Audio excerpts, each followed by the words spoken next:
If you have any donations, please do just over the course of the panel, bring them over here. One of the team will be waiting to receive them very kindly. If you want to do it at the end of the panel, that's no problem at all. So what I'm going to do is I'm going to turn you over to Andy. He's left it already. Andy. Oh no, don't worry, I'll run your schedule. Give him a round of applause.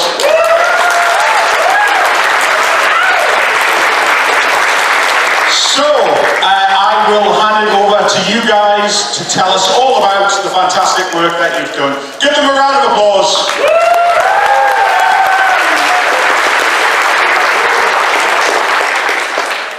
Nervous? So we're obviously Typhoon, and we're going to take you on a bit of a journey through the last, God knows how many years. 16 years. And we're going to hopefully have some fun stories. There'll be some emotional stories, and I hope you'll really, really enjoy yourselves and learn more about what we do. So, without any further ado, the easiest way to start this is me and Nick have debated this long and hard. And the number one question we always get asked is, why Mary's Meals? And the only way we can do this justice is for Nick to read a prepared statement. I just didn't want to forget anything. Yeah, and his solicitors advised this, so it's the best way to go about doing it. So I'm going to pass over to Nick to start, and it's an emotional one. Okay. Right, so this is that's why we decided to support Ladies' Meals. Just a short statement. It all started about 9 million years ago. It was 1999. It was my final year at high school, and I was being treated for stage 4 cancer. So things weren't great. I was looking for something positive to take my mind off it. At that time, Kosovo was being pounded into rubble by its neighbour Serbia for reasons, and it was on the news every day. People felt awful about it, seeing all the suffering, and no one really knew what to do. And then we heard about this guy. There was some guy who was going around asking for donations of food and medicine that he was going to drive to Kosovo in his van. He was going to drive across Europe and deliver it to the refugees. And I thought that was amazing. I got involved as much as I could, bringing in food, sorting, packing boxes with other volunteers, and schools and churches and sports clubs all chipped in. And by the end of the campaign, they had way more supplies than could fit in a van. In the end, they filled a 40-foot container, and they had to hire a truck to transport it all. And it turns out that hiring a truck for several weeks and ensuring it to travel into an active war zone is really expensive. So the guy, Magnus McFarlane Barrow, and his co-driver and future wife, Julie, clubbed together and they bought a truck second-hand. Julie said that since the truck was going to be their home and their constant companion for the next 6 weeks, 3 weeks there, 3 weeks back, she needed a name, and they called the truck Mary. They carried on with 8 trips in Mary, and in 2002 Magnus founded Mary's Meals. Over time they realised that jumping in a truck and driving aid to regions in need was cathartic, but not very efficient. A lot of communities that reached out to Mary's Meals for help weren't lacking food, they just needed money. They often had volunteers and kitchens and local food that was cheap. But the families that needed help weren't just poor, they had no money at all. Their children couldn't go to school because they had to work or scavenge or beg to scrape together enough money to buy enough food to make it to the next day. Mary's Meals is now one of the most efficient charities out there. 97% of its revenue goes to communities they support. They have very few paid staff and mostly rely on volunteers. Mary's Meals estimates that there are 71 million children facing this level of dire poverty in the world today. But without help, their one charity alone is feeding 2.6 million of them. I can't help them all, because at the end of the day, I'm also just some guy. But by supporting Mary's Meals, at least I know I'm doing all I can. So yeah, that's why.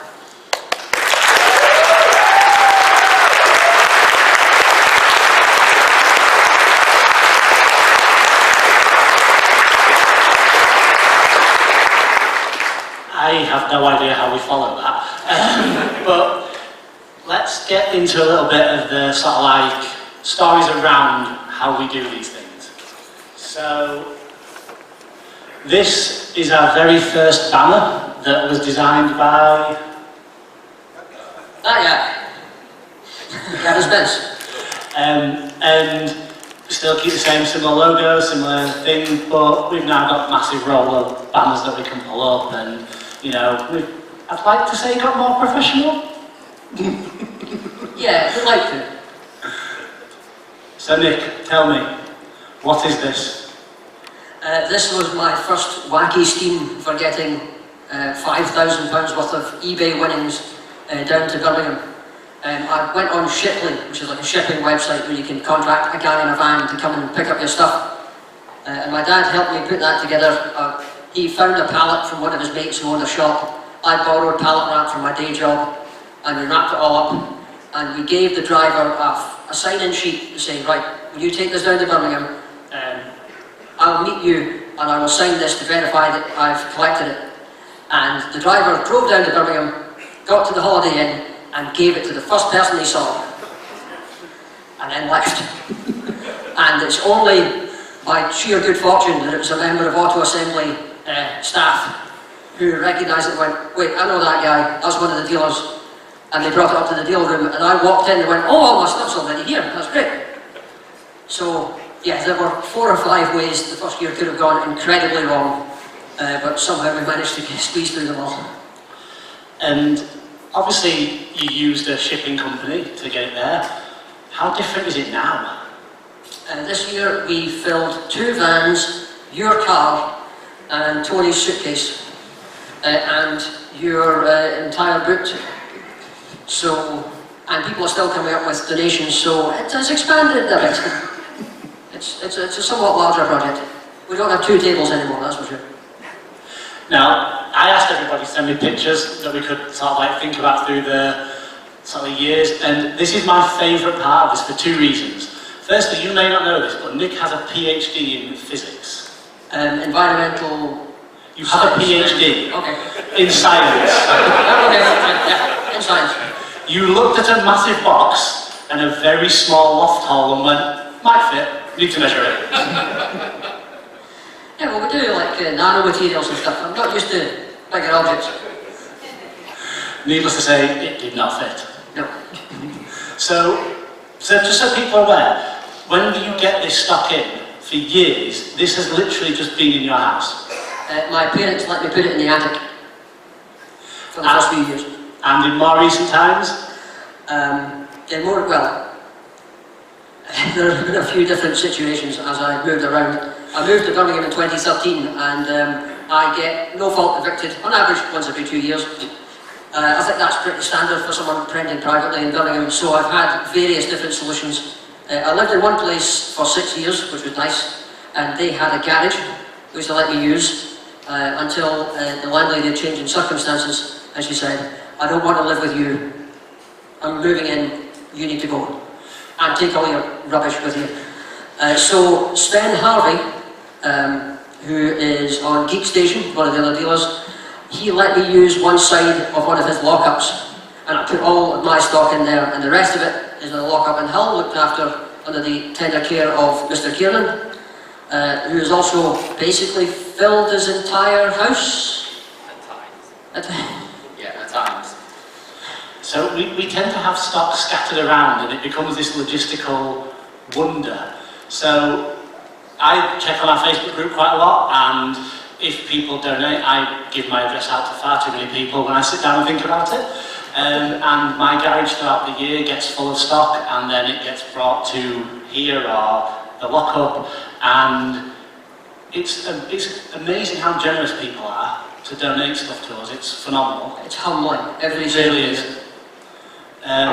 But the fact that Nick has to move around so much and still has this desire to do this and help people when it massively affects his personal circumstances is... I'm not saying I was evicted every time. No, I know, but it does make your life more difficult doing this, but you still wouldn't change it, I imagine? Absolutely not. I thought that'd be the case. There's nowhere I'd rather be. I'm not alone, I'm sure. So, Nick, next one. What was this?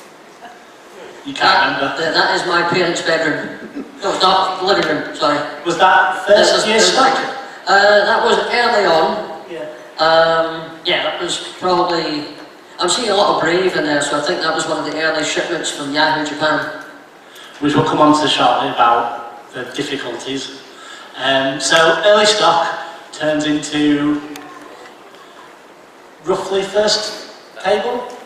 Yeah, I think that's the first or second. I think the second year we can tell because Matt got a load of, I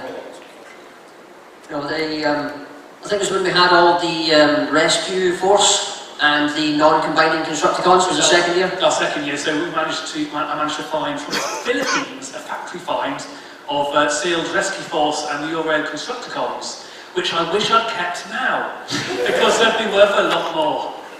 It's always the way. So the first thing I see from this is everything's single tiered.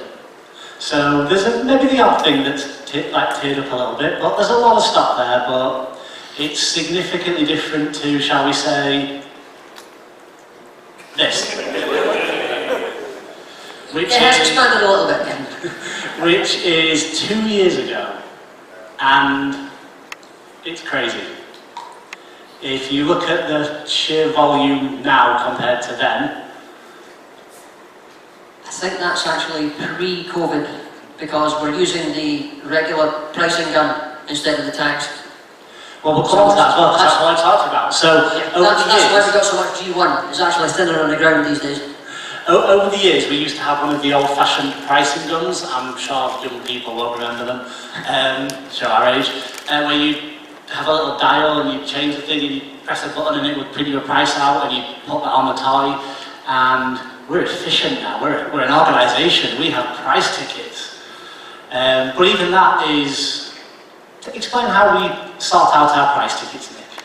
Well, we have a massive spreadsheet. I think must have about 6,000 items on it for this year. And we entered like the name of the character and the range and the size class and the price and what box it's in usually. And it's mostly right. And then I send that to you, you put it into software that formats it into a ticket, and then I print it off on a thermal printer, and then I cut them all by hand and stick them on these little tags that we get from Amazon. And then we loop those over the shoulder of the toy, and we do that 6,000 times, and then sit in the corner and have a bit of a cry.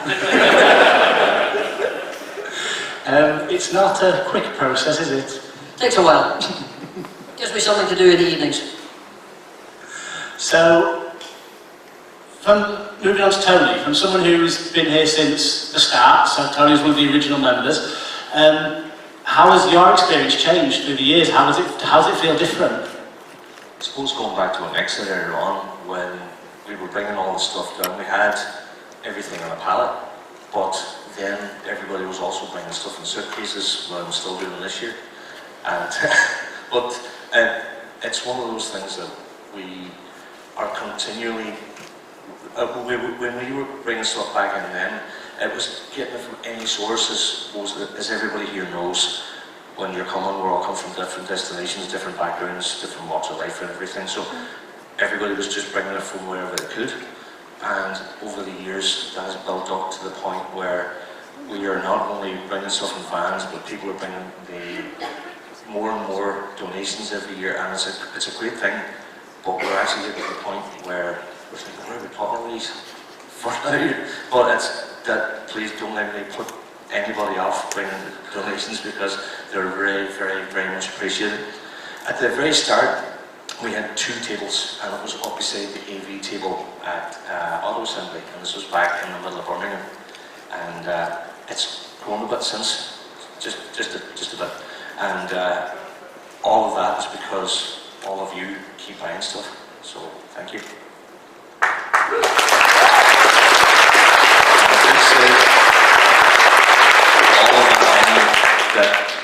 Pretty much all of the profit goes to Mary's Meals. So the great thing about Toy Food that I've found from the start, and we've actually continued this from the very beginning, we try to price things and keep them as fair as possible. We don't put it as maybe as much markup sometimes on the stock as we should. but we do try and get decent profit so that we can feed a lot of hungry kids. So, but yeah, basically that's the main thing. Actual size and just the full range of everything we're doing has gone from there to way up there. And Toy Foo, I think, it's become something bigger than all of us. I'm just a small cog in a big machine, and I think we all feel like that. But at the same time, it has gotten big, and I think it's only going to get bigger. And again, all of that is because of you, because you keep supporting it. So again, thank you.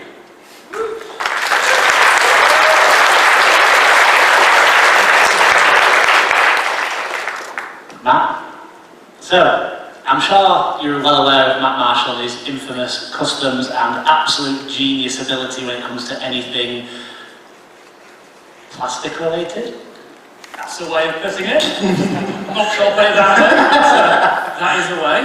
But what you might not know is that because Matt is a glutton for punishment and decides that he wants to make his life even more difficult for himself, Matt produces and edits and collates fanzines every year for TMUK to sell, where the profits go to Toy Foo.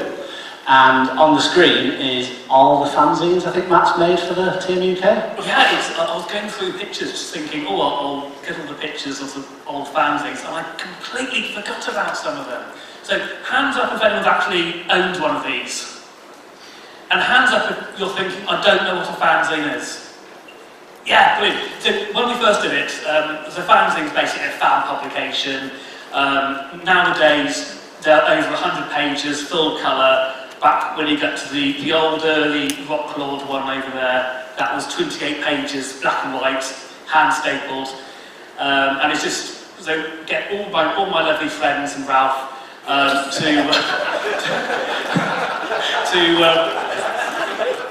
think you'll find that I give you quality content every year. Yeah, so got all my friends and Ralph to submit different things or different themes. So the first year was Rock Lords, the second year was Armada, the Master Force, and else.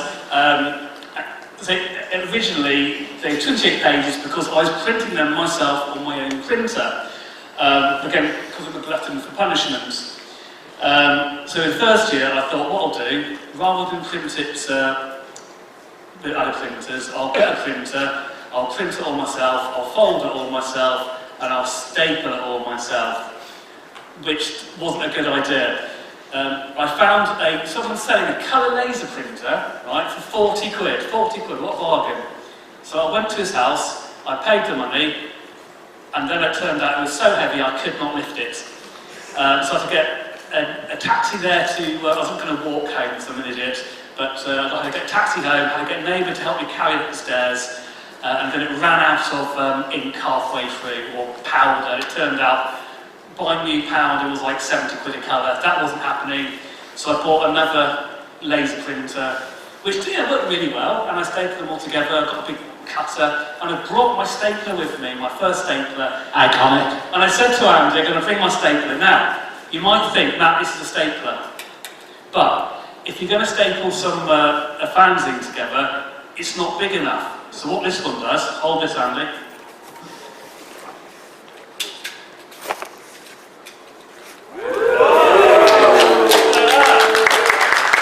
You own a transforming stapler. It's amazing, it's incredible, it changed my life. Yes, so later ones, basically it's because of COVID really, when there wasn't a convention, I thought we'll make it a bit nice, we'll make it full colour, and we'll do it actual printing at a printers. So it went from, you're not allowed to go over your page limit, guys, to please do as many pages as possible. So the later ones, over 100 pages, full colour, money goes to Mary's Mills, get it at the TMUK stall. And this is this year's one. So the cover was by superstar artist Ed Pirrie. Whoa! He's at the back, you know where he is. Now Ed is a really good sport because he gave me the line art. He said, Matt, I don't have time to colour it.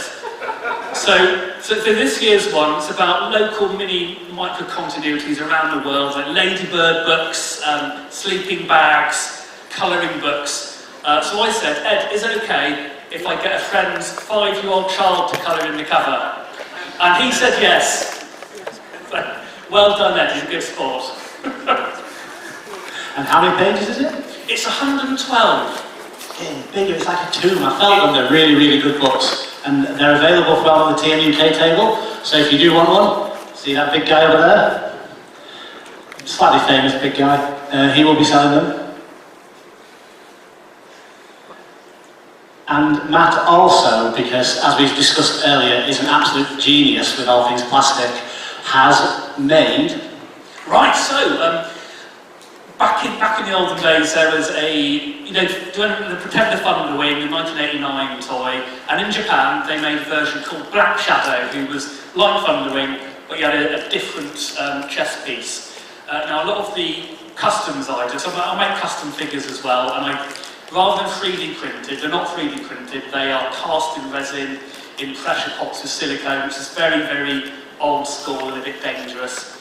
So for this year's charity auction on Saturday night, I've made Red Shadow. So Red Shadow is a version of the Master Force figure Black Shadow, but in red, obviously, because of the name, and it's inspired by all those really weird Battle Action Force toys. So in the 80s, they recoloured the TIE Fighter with a big skull on it, red and black. Now the exciting thing about Black Shadow is obviously to make this figure I needed a mould, so I needed an original Black Shadow. So some of you may have heard this story, but my very good friend Andy brought down his Black Shadow in his van, one of the rarest Transformers you could possibly have. The original cost about £1,000, isn't it, Andy? So to make sure it was very safe, he put it on the front seat of his van.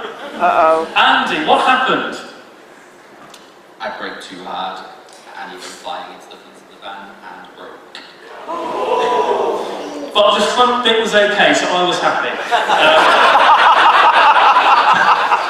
But yes, let's say this is a fully transformable figure, which you can hopefully, if you're feeling brave, win at the charity auction on Saturday night. And again, the money there goes to Mary's Meals. It does you right. I know you think, oh yes, so and there's more. There's more. So also at the TM UK stall, so you'll see this man there. Give a wave, Gav. We're doing a charity raffle, again, all for Mary's Meals, on the Saturday. And on a Saturday, you can win one of these mini bots.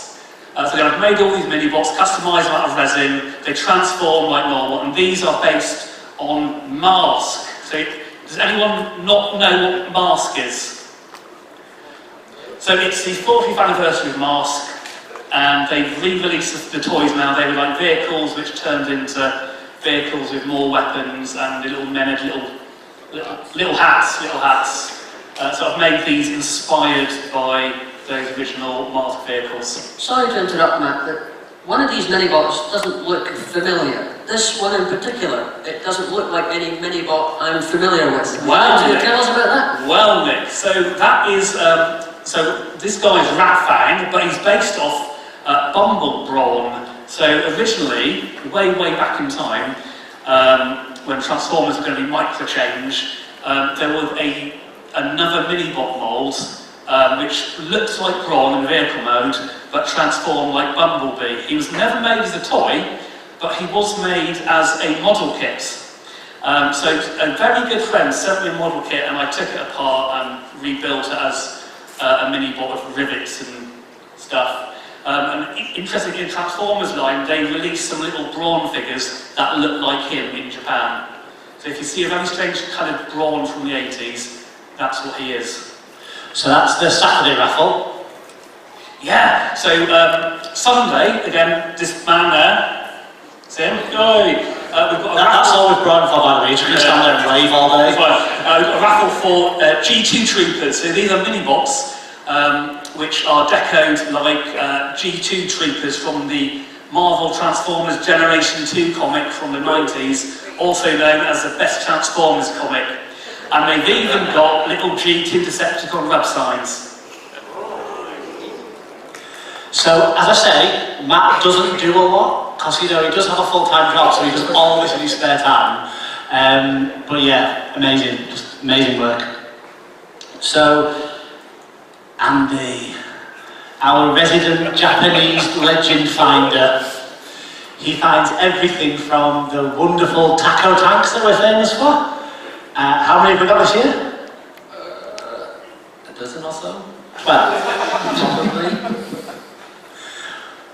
I don't think I could bring them all. They wouldn't fit in the van, so I don't know exactly how many we've got. to the wonderful pancake dump truck that we found years ago. I'm guessing years ago now, was it? No, this was recent. This was this year. It's a dump truck and a pancake, I think. So let's talk, where do you get these from? So how do you find them? So nowadays we use a proxy service that allows you to order things from Japan, and it's just a case of spending a lot of time looking for random things like that. And it's basically patience, and we spot something, we go, is that worth it? And we discuss, and like, things like that we think are just funny, so we just bought it. And there's more serious things, and yeah. And this is where sort of like, quite recently we've been seeing quite a few of those Disney Transformers popping up, and they sell really well, you know, the Disney Mickey Mouse Transformer lines. And you find bits, they're probably on the less rare side, but you find everything. Yeah, it's just a case of trying to find things that you don't usually find. Okay, the Disney label stuff kind of came and went 15 years ago now.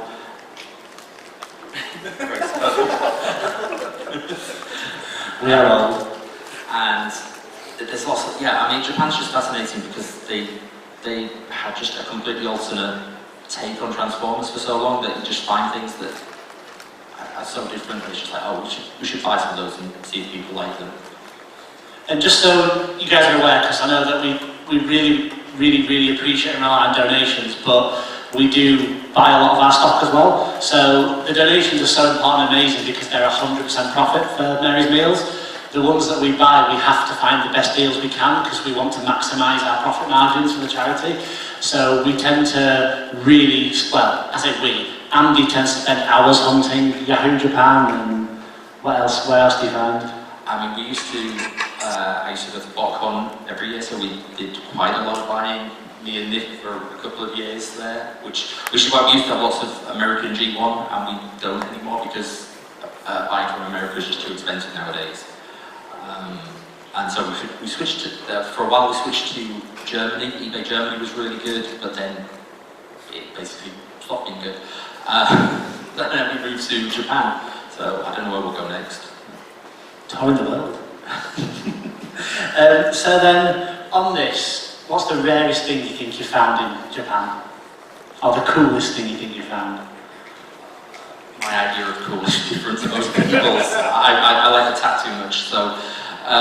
Just on that, to let you know, the amount of times we get messages that Andy will say, I've bought this, not for Typhoon, for me, I wanted this, and it will be, well, you think of the tattiest thing you can think of, and he will own it. Yeah.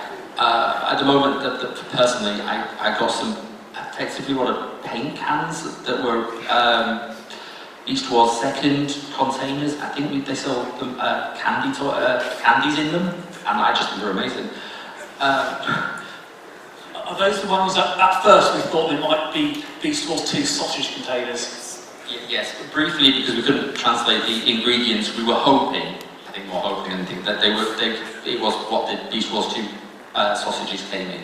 Unfortunately, we just think it was sweets now, but I think they're great still. And then there's, yeah, what we say, yeah, we got some Brave Mike Sanders last year, which is a beatboxing toy, which is amazing. We have a few of those this year. In terms of rarest, though, I mean, there was the Black Shadow that I broke. What about, please? Yeah, the Nemesis. Oh no, what is it? Like Big Convoy, is it? I don't know. Yeah, they are pretty rare as well. And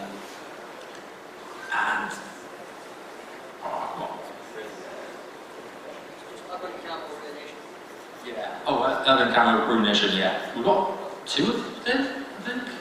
So yeah. Yeah, it's really rare, so we just got 2. really blasé there, Andy.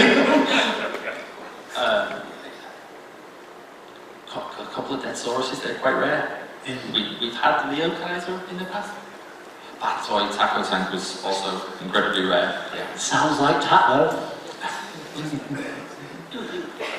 No, I can't. So bath toy, does anyone not know what a taco tank is? Yeah, right, so basically in Japan, 96, 97, 98, there was a big octopus playset only released in Japanese beach balls line, and its head opened up, and in its head was a motorbike which a squid could ride. It was amazing. It's got little arms that are on puppets. It can leave its tentacles about, squirts water. It's incredible. So one year, Andy bought what he thought. I think at the time, did you think it was a taco tank? Honestly, can't remember when I first bought taco tank anymore, but You have purchased a lot over the years. yeah, I think I got mine like 15 plus years ago, and I've been buying them for toy food for the last decade, and we probably bought about 50 of them now. I feel like you are the UK distributor for taco tanks. But one version of it that it was obviously popular enough in Japan that they decided to release a bat toy version of it that you put tablets of so that basically all fizzed up and made your back all fizzy. It's a very strange toy. I don't know why it was made, but it's great. We have one this year as well. Japan, eh? Yeah. That, as I recall, that was how we made friends with Derek J. Wyatt when he was at Auto Assembly 2010. Because he was walking by our stall as we were setting up and just went, "Is that a taco tank bath toy?" That was the last Beast Wars toy he didn't own. We completed his collection. And I'd say the Disney line tends to be quite popular these days, and what we've affectionately termed Irish Unicron. We do have another one of those this year. Somewhere. It's on the shelf already. There's a stack of 3 unicorns. It's quite impressive. Just for heads up, we are in the middle of setting up, and it is immensely stressful. But you know, we'll get there. It'll be fine. You'll love it tomorrow. It'll be alright. Ralph, just wake you up there. Hello, how are you? Yeah. Having a good day? Yeah. Enjoying your questioning over there? Yeah, it feels weird. That's good. I feel like a game show host. You're very relaxed. So, Ralph and I are two of the northern-based people, and one of our good friends has wanted to donate his stuff to Typhoon. Yes. So, I'll let you take over, Ralph, and tell how we got that here. I mean, you know, I've been around since the original 2009, which was when the world was still black and white and made of wood, and Tony there was with us, and it was normal things, you know, you would just come down on the train, the boxes and stuff. And then sometimes you have to get in the car with your wife and drive quite a long distance to meet someone in a car park when you don't know what the car looks like, so you can have a rendezvous to get stuff out of his car and transfer it into your car and try not to get arrested while you're doing it, because it looks like you're doing something deeply wrong. And all that's going through your head is, if the police stop me or security come out, you just go, "It's for the kids." Which wouldn't help.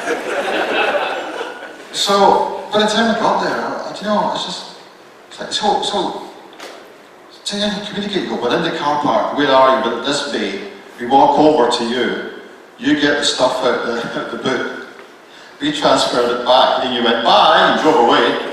And my wife got back in the car full of these toys for selling for toys for the ladies' meals, and we're like, what do we do now?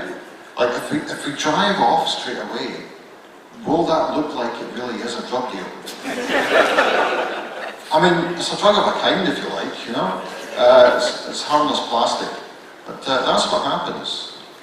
And it does make us laugh, obviously, but it does. Those toys went from Swindon to Manchester, to Leeds, to back to Minicon Manchester, to Hull, to Birmingham. Yeah. So it's like the toys you get have been on journeys. They've seen things. Perhaps this is a good point to mention the Toy Food rental scheme. Yeah, go for it. Why one of the toys So as I said, Nick back 2009 when he started all, and I lived in Glasgow at the time, so I was often over at his house for these early gatherings of stuff. And donated toys as well, because as all of you will know, you can't keep it all. You've got to make room for new toys. And given him a Classics Ultra Magnus. If you don't know what Classics Ultra Magnus is, ask your grandparents, it was a while ago. But I was, so I gave it to Nick, and we were going through it, and I kind of went, oh, I kind of regret giving you that one. He goes, there you go. I says, no, I can't do it, I have to pay you for it. So I had to pay him money to get my toy back. But that's the way it kind of worked, is that if you donate stuff, if we donate things ourselves, and if we want it back, we've got to buy it, same as you guys. And then for a while we had pretty much the entire Machine Wars line, which again, ask your grandparents, was around about 1997, and a bit obscure. And they went around the team, because we'd buy it, take it, that's quite nice, donate it back. So Mr. Turnbull over there is one of the organisers with me. It just went in a loop between Toy Foo and us for quite a while. So when we eventually actually sold it to the people who took it forever, we hope, we told the tale and they were just like, what are you talking about? I just want my toys, will you please stop talking to me, you Max Grossman? I just want to go, don't tell me tales about the toys. What we do. I think that's quite, sounds like indicative of how much it means to us as well, because we obviously, I would probably say, you know, Gav's guilty of it, Ralph, me, we spend a fortune on Toy Foo. Yep. We donate a lot to Toy Foo, and then we spend another fortune on Toy Foo. At the end of every convention, I usually have to go over to Nick and say, I owe 300 or 400 pounds to the bank of Nick. I'll sort you out at payday, having already spent quite a lot. So because we are fans as well, and we buy the stuff, and it's quite dangerous really, you know? Like you open boxes and you go, oh that's nice, do I put it out or do I just buy it? So it's good fun. You know? Yeah, it's a very dangerous place to be. It's a very dangerous place to be. As Ralph says, we are massive Transformers fans, we love what we do, we are able to do this for a charity, but it's expensive, as you all know. I think the biggest perk of being a member of Toy Foo staff is you get first shout. Yes, but again, for our bank balance is not good. But we have so much stuff that we actually self-regulate, believe it or not, where we go, like, we want to make sure all the good stuff is out there. So there are times where we just go, like, we'll just put it out, and if it doesn't sell, we'll buy ourselves later. So usually, in fact, this morning, I was doing the walk of shame. We call it the walk of shame when you've got to have this and have that. And then I'm like, hang on a minute, this stuff needs to go back out, so I put some of it back. So some of you guys get a shock, but and if anyone wants a movie Bumblebee, please buy one. Buy as many as you like. Please help us. Thank you. And, you know, when we get a chance, we like to have a bit of fun. So we took Metroplex on tour one year. He was a dangerous driver. Didn't break as hard as you though. Too soon. So, this is my favourite Toy Foo story. We are now a professional organisation, as I have told you numerous times. This is Mr. Kiernan's room. When, Andy? That would be 6 years ago. This is a room at the Hilton. This is a twin room. I remember sleeping in that room this morning. Tony had to crawl to his bed to get through the stock.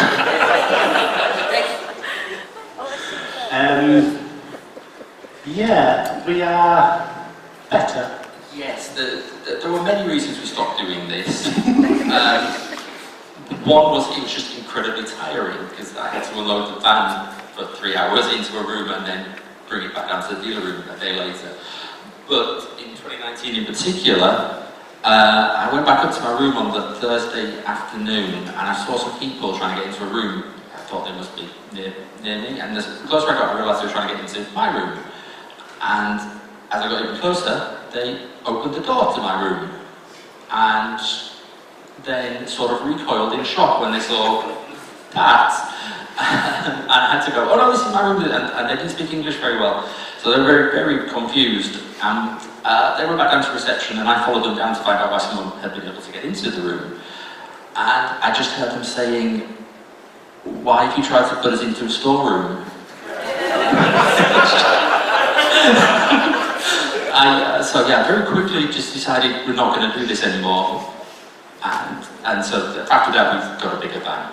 Yeah, and you know, you can just about see the bed on that picture. Yeah, that is very much the view they had when they opened the door. So, YouTube sensation Gav Spence. Those screens make me look like a huge success. Don't do that, that makes me look like a massive deal. Like I've made it. Yeah, arguable. So, you've been involved obviously with Typhoon for quite a while. You put your amazing artistic talent to good use, and everything you sell on TMUK gets donated to Mary's Meals profit-wise. And then, completely out of the blue, last year you were contacted by Mary's Meals? Mary's Meals were nice enough to reach out and say we're going to be doing got some TV stuff coming up, or some interview stuff, would you like to do it? I was like, yeah. A lot of people have always said that the limelight, the spotlight loves me, right? Not true. But yeah, we got to do 2 stints on BBC Radio Scotland to talk about the toy food stuff that we do, and Mary's Meals and all the good work that they do. But we also got to go on STV News, that's Scottish News, or Scotch as we like to be called. And that was great. We got to go to the Mary's Meals office and got to see the HQ and see all the awards that they've won and how they keep some of them on the radiator. And then we got to go to the BBC and go to the 9, which is their Scotch news show. For those of you in England, that's the one show in Scotland, basically. It's kind of like it. It's not as good. But it's on 9 o'clock, so watershed. That's true, that meant I could really let loose. But it was cool because they were like, can you bring some of your little dollies? I was like, yeah, sure, I can bring some of my action collectibles. So Was the show not cancelled after you went on? Very quickly. Yeah, very quickly.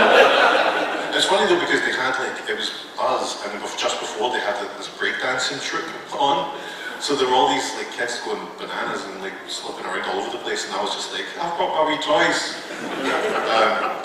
I got to do a nice range, got to sneak my little repugnance on. I was quite happy with that.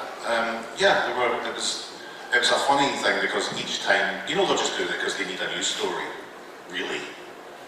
So you're just kind of talking away and they're going, yeah, totally, yeah. Anyway, so the next thing, listen to me, this is important. This stuff's feeding kids around the world. But yeah, that was a very surreal experience. I don't know if it'll be replicated. Certainly not with me. We need to find some sort of international news station for you, don't we? Now you've got a YouTube following, Well, that's true, yeah. Probably shrinking by the moment.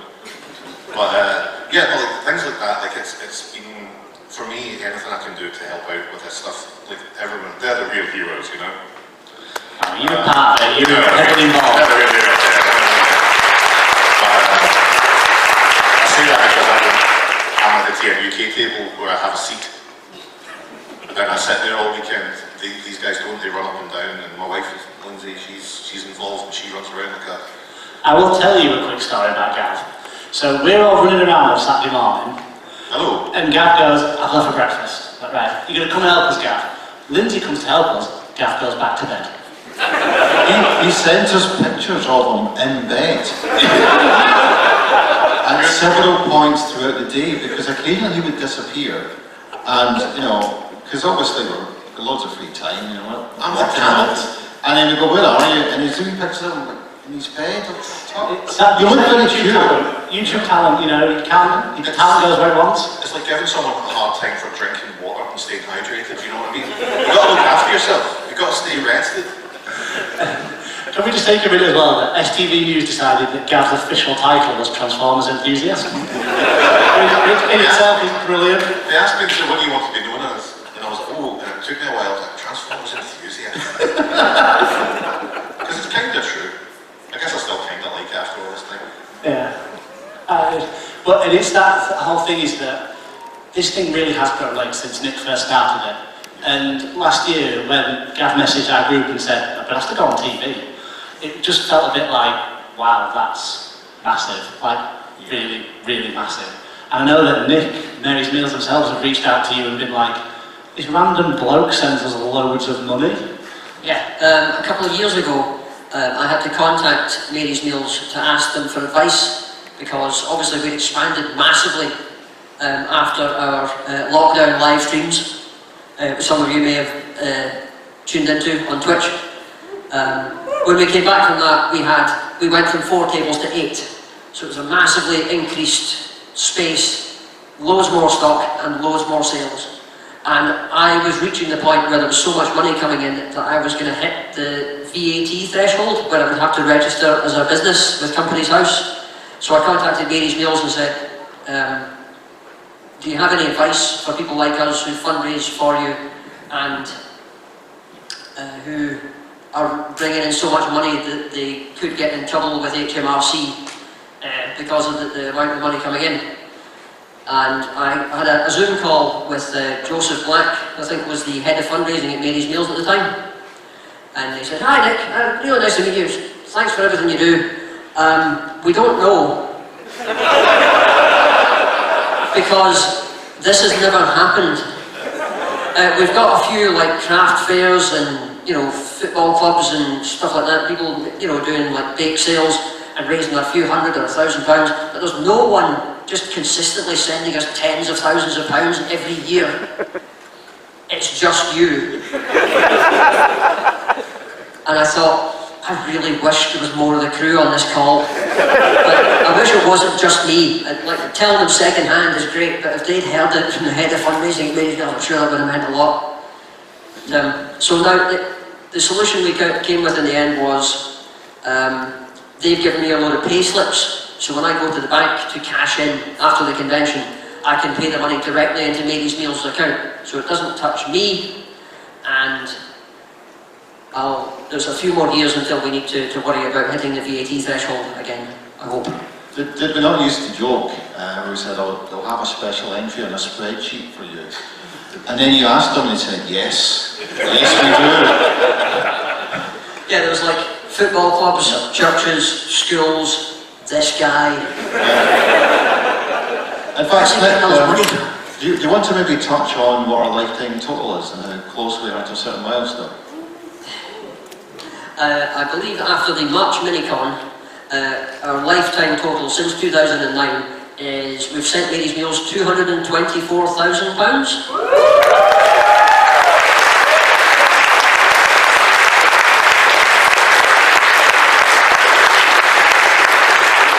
So the ambition this year is to hit 250,000 at this event. Please buy all the movie Bumblebees. If you don't buy them, we won't make 250,000. However, think of the children. There is a caveat to this. So this, I think, is also our record spending year as well, because since, not factoring in the money we got back in March, I've spent £32,000 on stock and tables and dealer passes and van hire. So I need to make that back to break even before we start. Just for people there, Nick tends to pay for a lot of this out of his own pocket when it needs paying for. Yeah.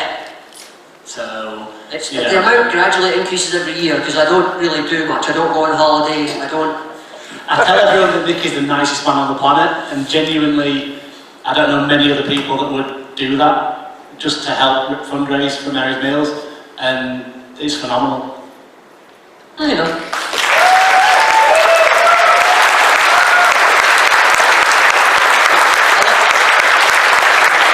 I like to say each year I'm gambling the mortgage deposit. House prices keep going up, so the mortgage deposit amount keeps going higher and higher, so well, it's still not enough, so. Which does kind of bring us nicely on to last few bits. Just like I said, do you know who that really famous guy is in the bottom right corner? Nick Roche. It's Nick Roche, early adopter of Typhoon. I did get his permission to use the picture and embarrass him. And then, again, just throughout the different years and various different things, we do have fun. We may look stressed, but we do smile. I had dark hair. You did have hair and dark hair. I was young. You were young, yeah. I still have my life ahead of me. But it does kind of lead us nicely into a few things that I really wanted to talk about, which was that we couldn't do this without the platform that TFNation provide us. And it's a massive thank you to the guys for allowing us to do that. And when they do things like the auctions, and Jim Sorensen helps to run our auctions, again, it raises so much money. It's just, you'll notice me stood in the corner with a card reader looking immensely sheepish. And really, I can look around, see a few people who've spent a lot of money at the auctions and I feel sheepish again. But it's things like the stamps. We weren't even told that was a thing. We just turned up and Turnbull said to us, we've got some really good stuff for the auction. But because Nick won't sign an NDA, because they'll tell everybody, we've not told you. To be fair, Nick did say that himself. He did say, don't tell me, I'll forget and tell everyone. I can't be trusted. No. Just another quick one. A massive thank you to all the sort of like Forge people and all the people involved, because I think it's nearly 40 people who've contributed to Thunderclash now this year. It's insane, and it ranges all the way from sort of comic book artists, forgers, anyone with a hobby. They're willing to give their time to build a comic book that raised money for Mary's Meals, and that is just so heartwarming and amazing, and yeah, just unreal. And I see him in the audience. Pete, give us a wave.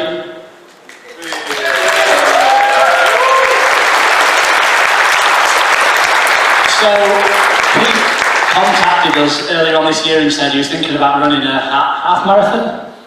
Marathon? Half marathon. Oh, yeah, I know the story. Half marathon. And it was just amazing that he wanted to raise money for Mary's Meals because he knows what we do. He's become a really good friend of ours, as our TF the show, and all the merch that they've sold, the profits they've donated to Mary's Meals, and I just want to give them a massive, massive thank you for taking that on.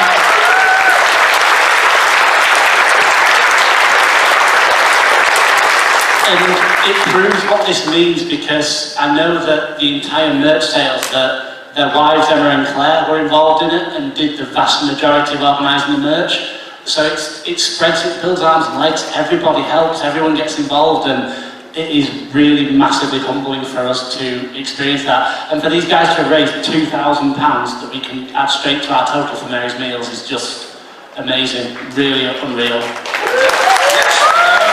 Normally check.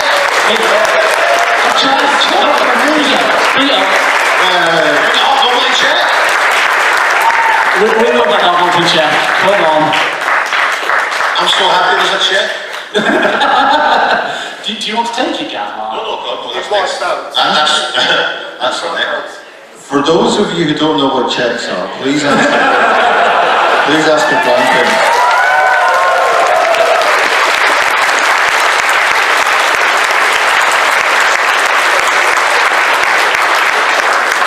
And we are rapidly running out of time, so I'm going to finish with one more massive thank you, which is all of you.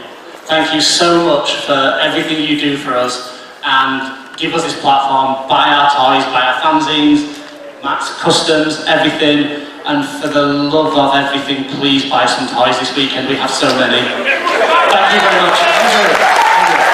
Thank you.